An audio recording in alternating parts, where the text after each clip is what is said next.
क्या आपका माइंड हर वक्त भटकता रहता है? मीटिंग के बीच में, ड्राइविंग करते समय या तो आप कॉलेज की बातें याद करने लगते हो या फिर फ्यूचर के बारे में सोचने लगते हो। नाउ दो you may feel it is negative, पर इस तरह दिमाग का भटकना, जिसे हम माइंड वॉन्डरिंग कहते हैं, can actually make you smarter, happier and more creative.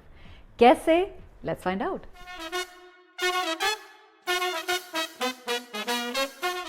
अगर आप माइंड वॉन्डरिंग को एक प्रॉब्लम समझ रहे हो तो आज का एपिसोड आपकी परसेप्शन चेंज करने वाला है। पिछले कुछ दिनों में मैंने डिस्कवर किया है कि हमारे दिमाग का भटकना हमारे लिए कैसे एक सुपर पावर बन सकता है, और ये बात मुझे समझ आई after reading the book mind wandering by Moshe बार।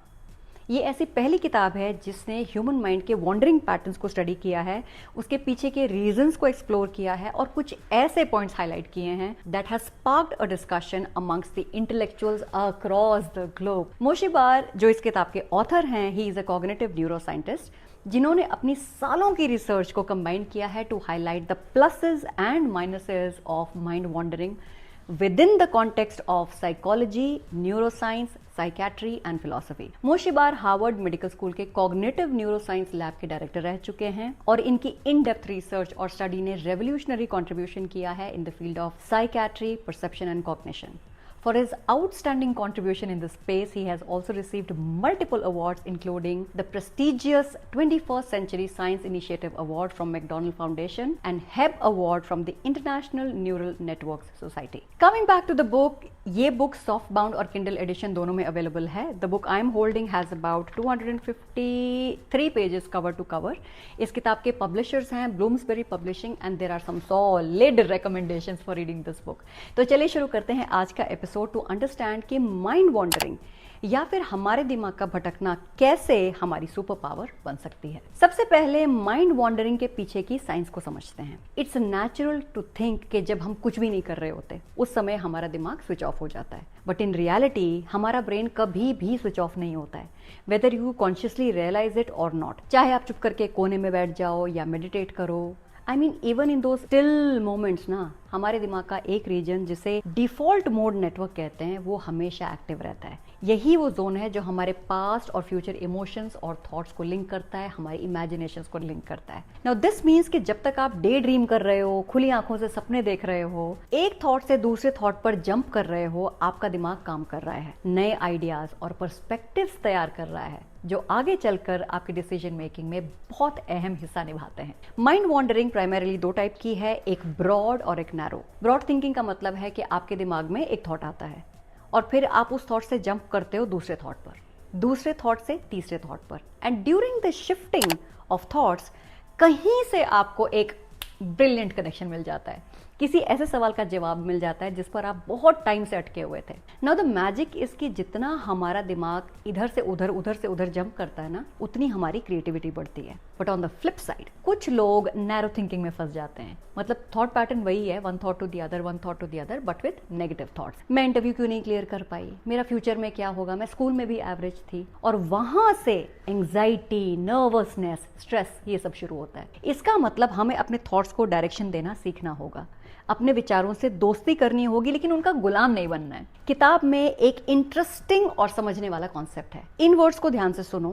पहला वर्ड है एक्सप्लोरेटरी, किसी चीज को एक्सप्लोर करना, खोज करना, और दूसरा वर्ड है एक्सप्लॉयटेटरी, जो कि लिंक्ड है with the word exploitative. So the concept is exploratory mind versus exploitatory mind. जब हमारा माइंड एक्सप्लोरेटरी होता है तब हमें नए नए आइडियाज आते हैं, हम स्टडी डेस्क पे बैठे बैठे डूडलिंग करते हैं ना, ये वो टाइम है, या बस यूं ही अपने ख्यालों में खो जाते हैं। Now these are fluid thoughts with no particular direction और outcome. On the other hand जब हमारा माइंड एक्सप्लॉयटेटरी होता है तब हम फोकस होते हैं और थॉट्स, जैसे कि किसी टास्क पर, किसी डेडलाइन पर, किसी पर्टिकुलर आउटकम पर। Now majority of us are inclined towards one of these two, या तो क्रिएटिव थॉट्स हैं और लॉजिक की जगह नहीं है, और या फिर इतने लॉजिकल हैं कि क्रिएटिविटी की जगह नहीं है। तो हम बात करते हैं ना कि हमारे अंदर लीडरशिप क्वालिटीज होनी चाहिए। वो तब होगा when we learn to dance between these two modes, exploratory and exploitatory. कभी फ्री फ्लोइंग थॉट्स, कभी focused, directional thoughts. Now you must be thinking कि इस नॉलेज को रियल लाइफ में कैसे अप्लाई किया जाए, and here's how I have distilled the knowledge from the book. Step number 1, notice करना होगा कि हमारा माइंड कब कब कहाँ कहाँ भटकता है। हर बार उसे कंट्रोल करने की जरूरत नहीं है, कभी कभी हमारा माइंड हमें कुछ बताना चाहता है which is important. So observe your thoughts, that step number 1। Step number 2, give your thoughts a play ground. कुछ आर्ट वर्क करो, जर्नलिंग करो, लॉन्ग वॉक्स पर जाओ, सोलो कॉफी ब्रेक्स ले लो। बिलीव इट और नॉट, पर इन्हीं मोमेंट्स में हमें हमारे ब्रेक थ्रू आइडियाज मिलते हैं। Some of you must have notice that already. And step number 3, avoid rumination. मतलब अगर बार बार नेगेटिव थॉट्स आ रहे हैं और उन नेगेटिव थॉट्स की चेन बन रही है, वी हैव टू अवॉइड और break this chain. Take deep breaths, music सुनो, वर्कआउट करो, but get out of this negative zone through healthy practices only. समझ गए ना? याद रखने वाली बात यह है कि माइंड वॉन्डरिंग एनिमी नहीं है, ये एक एनर्जी सोर्स है, and like any other energy source आपको इसे चैनलाइज करना पड़ेगा। So work towards giving right direction to your thought. I feel मुझे बेस्ट आइडियाज तब आते हैं जब मैं कॉन्शियसली सोच ही नहीं रही होती। आई मीन कभी ड्राइव करते करते, कभी किचन में खाना बनाते समय, कभी रात को 2 बजे। तो क्रिएटिविटी के लिए सबसे बड़ा सीक्रेट यही है, कभी कभी अपने माइंड को भटकने दो, क्योंकि वही भटकना हमें हमारे अगले बड़े आइडिया तक ले जा सकता है। I am going to work on my thoughts, और मैं उम्मीद करती हूँ कि आप भी ऐसा ही करोगे। तो दोस्तों आज के लिए बस इतना ही। I hope you like this video. मैं जो बुक समरी आपके लिए लेकर आती हूँ उसका पर्पस सिर्फ इतना है कि मैं आपको बुक का एक ट्रेलर दे सकूँ, किताब के बारे में, ऑथर के बारे में कुछ ऐसी इंटरेस्टिंग बातें बता सकूँ ताकि आप वो बुक पढ़ने में इंटरेस्ट लें। Like I always say, this episode और any other book episode that I make is not an alternative to reading the book. असली खजाना तो किताब में ही है, and what makes it more powerful is your experience and interpretation of that knowledge.